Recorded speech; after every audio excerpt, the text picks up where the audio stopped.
तो hello welcome back guys, स्वागत है आपका फिर से हमारे एरा एनिमेस में चैनल पर। और आज हम देखेंगे जेजेके के सीजन 3 के एपिसोड नंबर 3 को। इसके बाकी के एपिसोड की लिंक आपको डिस्क्रिप्शन में मिल जाएगी, तो बिना देरी के जानते ही कहानी को एपिसोड नंबर 3 के साथ। एपिसोड स्टार्ट होता है तेंगन और बाकी लोगों से, जहाँ पे यूकी तेंगन से बोलती है तुमने मेरा नाम नहीं लिया। तो यूकी उससे पूछती है कि तुमने टॉम ऑफ द स्टार को बंद क्यों कर दिया। पर तेंगन से बोलती है कि हम लोग पहले मिल चुके हैं और मुझे डर था कि तुम केंजाकू के साथ मिले हुए हो। अब यूकी तेंगन से केंजाकू के बारे में पूछती है। इस पर तेंगन उन्हें बताते हैं कि नोरितोशी कामो केंजाकू ने गोएटो के घोड़े पर कब्जा कर लिया है। और तभी यूजी बोलता है तेंगन आप थोड़े अलग नहीं लग रहे। इस पर तेंगन यूजी से बताता है कि अगर तुम भी 500 साल के होते तो तुम भी ऐसे ही दिखते। और तेंगन अमर है पर उसकी भी एज बढ़ती है और 12 साल पहले वह स्टार प्लाज्मा पैसा के साथ नहीं जुड़ पाया था, तो उसकी वजह से उनकी उम्र और तेजी से बढ़ती है। और तभी यूता उनसे बोलता है हम यहाँ पे केंजाकू का मकसद और प्रिजन को कैसे खोले उसके बारे में जानने आए हैं। और यूजी नोटिस करता है कि पीछे का रास्ता उनकी वजह से गायब होने लगता है। तेंगन से बोलते हैं कि मेरी एक शर्त है और ये बोलते हैं कि यूकी, चोसो या यूता में से किसी दो को उनकी रक्षा के लिए रुकना होगा। अब यूता उनसे बोलता है हिफाजत आप तो अमर होना। और माँ की उनसे पूछती है कि आपको सील होने का डर है या कुछ और। यूकी उनसे पूछती है कि हमें कब तक तुम्हारी हिफाजत करनी होगी। तेंगन उनसे बताते हैं कि चलो मैं तुम्हें केंजाकू के मकसद के बारे में बताता हूँ। असल में केंजाकू का मकसद पूरे जापान के इंसानों को जबरदस्ती ट्रांसफॉर्म करना या इवॉल्व करना या विकास करना है। अब मेगुमिन से बोलता है कि मुझे इसके बारे में पता है पर वे ये कैसे करेगा,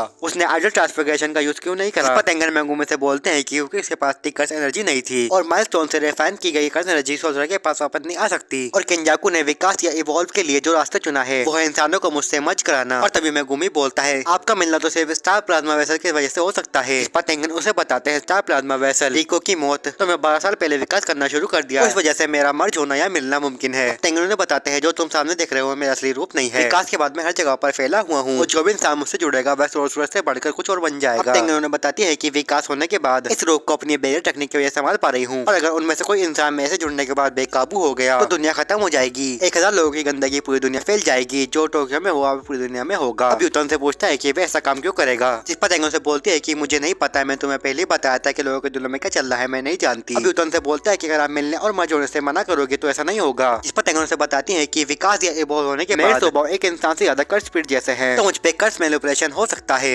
और केंजाकू की ताकत देखते हुए मैं बोल सकती हूँ उसके छूते हुए मुझे पूरा निकल जाएगा। इसलिए मैं चाहती हूँ कि तुम मेरी हिफाजत करो। बेर टेक्निक में भी केंजाकू मेरे बाद दूसरे नंबर पर आता है। अब यूकी तेंगन से बोलती है केंजाकू एक साथ सोचरा बना हुआ है, ऐसा लगता है कि उसका सुकुना से कुछ ताल्लुक है, तो वे अभी क्यों ऐसा कर रहा है। इस पर तेंगन बताता है कि स्टार प्लाज्मा वेसल और 6 आइज और मैं किस्मत से जुड़े हुए हैं। पास्ट में 2 बार केंजाकू को 6 आइज यूजर ने रोका था और दूसरी बार केंजाकू ने स्टार प्लाज्मा वेसल और 6 आइज के यूजर को पैदा होने के 1 महीने के अंदर मार डाला था। पर इसके बावजूद भी 6 आइज यूजर और स्टार प्लाज्मा वेसल तेंगन के मर्ज या मिलने के चिंता फिर भी वहाँ पर आ गए थे। तो केंजाकू ने गोजो को मारने की बजाय उसे प्रिजन रिलेम में सील करने का फैसला करा, क्योंकि एक ही वक्त पे 2 6 आइज यूजर नहीं हो सकते। 12 साल पहले तोजी सीजन बीच में आ गया और हेवनली पैक्ट की वजह से वह शारीरिक तौर पर काफी ज्यादा मजबूत था और तोजी कर्स एनर्जी से पूरी तरह आजाद था। उसने हेवनली पैक्ट की वजह से रिका को मार डाला जो तेंगन और 6 आइज यूजर के बीच किस्मत को जोड़ती थी। और फिर गेटो आया जो कर्स को मैनिपुलेट कर सकता था और फिर 6 साल पहले केंजाकू के हाथ में प्रिजन रिलेम भी आ गया। मेगुमिन से पूछता है कि तो ये कूलिंग गेम क्यों कराया जा रहा है। असल में ये तेंगन से मर्ज होने के पहले की तैयारी है, क्योंकि तेंगन स्टार प्लाज्मा वेसल के अलावा इस बात किसी और से मर्ज होता है तो उसके काफी ज्यादा चांस है कि कुछ अधूरा रह जाएगा। कूलिंग गेम प्लेयर्स की कर्स एनर्जी और कॉलोनीज के बीच बनी हदों का इस्तेमाल करता है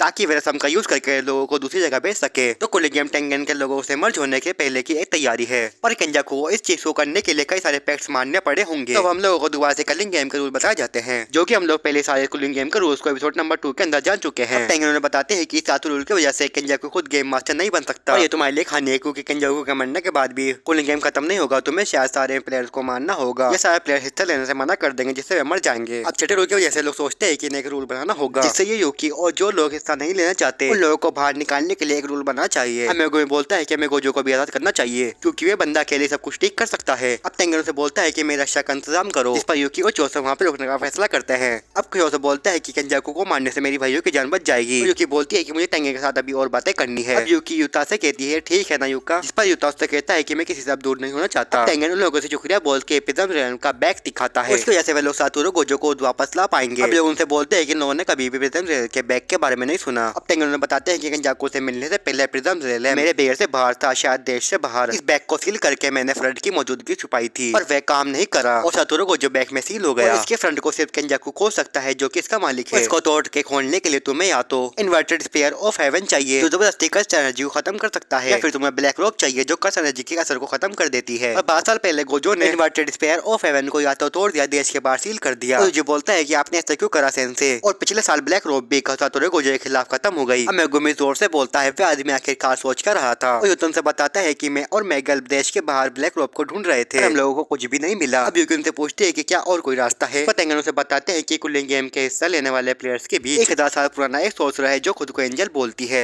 और फिर हम लोग एंजल को देखते हैं और एंजल की कष्ट तकनीक किसी भी दूसरे कष्ट तकनीक को खत्म कर सकती है और एंजल की कष्ट तकनीक ही प्रिजन रेन के बैग को खोल सकती है। मेगुमिन से पूछता है कि तो आप जानते हैं वह अभी कहाँ मिलेगी। टेंगन से बताते हैं कि वह टोक्यो की ईस्ट साइड वाली कॉलोनी में है और कूलिंग गेम का बेयर टेंगन को जेट करता है तो उसके पास से ज्यादा जानकारी नहीं है। टेंगन ने बोलता है कि चलो वहाँ से बातें शुरू करते हैं। जापान में 10 कॉलोनियां हैं, वे बेयर से जुड़ी हुई हैं जिनका यूज जापान के लोगों को इधर से उधर ले जाने के लिए किया जाएगा। अब यूजी कुछ सोच के बोलता है कि ओ ये यासुआची ब्रिज जैसा है। अब यूकी टेंगन से बोलते हैं कि क्या होकाइडो जुत्सु सोर्सर के बेड़े की वजह से दूर रखा गया है। पर टेंगन से बोलते हैं कि हाँ क्योंकि होकाइडो पवित्र जगह है। टेंगन ने बताते हैं कि उन्हें उस पार ले जाना थोड़ा ड्रामेटिक लग सकता है और जापान के लोगों को एग्रीमेंट की तैयारी के लिए शराब दिया गया था। अब मेगुमी पूछता है कि कूलिंग गेम को शुरू होने में कितना टाइम लगेगा। टेंगन से बताते हैं कि वे कूलिंग गेम के ऊपर निर्भर करता है पर शायद वे 2 महीने के अंदर खत्म हो जाए और अभी लोग कूलिंग गेम का पहला रूल पढ़ते हैं। माँ की बोलती है कि अभी नवंबर 9 और सुबह के 9 बजे हैं क्योंकि शायद प्लेयर 31 अक्टूबर को अजरात के आसपास प्लेयर सोर्सर के रूप में जागे थे तो लोगों के पास 10 दिन और 15 घंटे हैं। इससे पहले क्योंकि को गेम में हिस्सा लेने पर मजबूर होना पड़े। अब दूसरा रूल पढ़ के लोग बोलते हैं कि जो हिस्सा नहीं लेगा वह मारा जाएगा। और फिर हम लोग शोको का सीन देखते हैं जिसने काफी सारी सिगरेटें पी रखी होती हैं। अब शोको बोलते हैं कि उनकी कल तकनीक छीन ली जाएगी। शायद से ये रूल बाद में जोड़ने वाले सोर्सर पर भी लागू होता है। और आगे शोको बोलते हैं कि तो छीनना अडल्ट ट्रांसफॉर्मेशन के दौरान नहीं किया जा रहा, उसमें स्ट्रिपिंग लिखा है जिसका मतलब इस्तेमाल करने से रोकना और ये कोई पैक्ट भी नहीं है। इसका मतलब कि वे दिमाग के साथ जबरदस्ती कुछ करेंगे और रूल्स के लिए बेहतर है अगर छीनने का मतलब मौत भी हो वरना हर कोई हिस्सा लेने से मना कर देगा। प्रेजेंट में माँ की बोलती है कि बिल्कुल वैसा जैसे शोको ने अंदाजा लगाया था, पर ये मेरे जैसे के लिए गलत है क्योंकि मेरे पास कोई भी टेक्निक नहीं है। और पांडे का क्या होगा, मुझे नहीं लगता कि उसके पास दिमाग भी है। और अब थर्ड रूल को पढ़ के यूजी बोलता है कि इसका क्या मतलब है, जो हम लोग पहले ही कॉलोनी में थे उनके लिए। टेंगन से बताता है कि इसका मतलब है उन्हें बाहर निकलने का कम से कम एक मौका दिया जाएगा। और आगे टेंगन बताते हैं कि रूल्स में कॉलोनी के बाहर निकलने पर या अंदर रहने पर कोई शर्त नहीं है। वे शायद प्लेयर को कोई साफ मकसद देखकर कॉलोनी पे आने का बढ़ावा देते हैं और प्लेयर को अंदर रखने के लिए बात जरूरी है कि प्लेयर अपनी मर्जी से अंदर आए। टेंगन ने बाकी रूल्स के बारे में बताता है और मेगुमी पूछता है कि आखिरकार गेम मास्टर कौन है। टेंगन से बताते हैं कि हर प्लेयर को कोगानी नाम का शिनिगामी दिया गया है जो कि बस एक इंटरफेस है। हम लोग सिस्टम को ही गेम मास्टर समझ सकते हैं और फिर लोग आगे के रूल जानते हैं और फिर हम लोगों को 8 रूल का पता चलता है जिसमें लिखा होता है कि प्लेयर जो ज्वाइन करने या पॉइंट्स पाने 19 दिनों के अंदर पॉइंट्स में बदलाव नहीं दिखा तो उसकी कर्स एनर्जी छीन ली जाएगी। अब यूजी बोलता है कि तो मैं फिर से लोगों को मारूंगा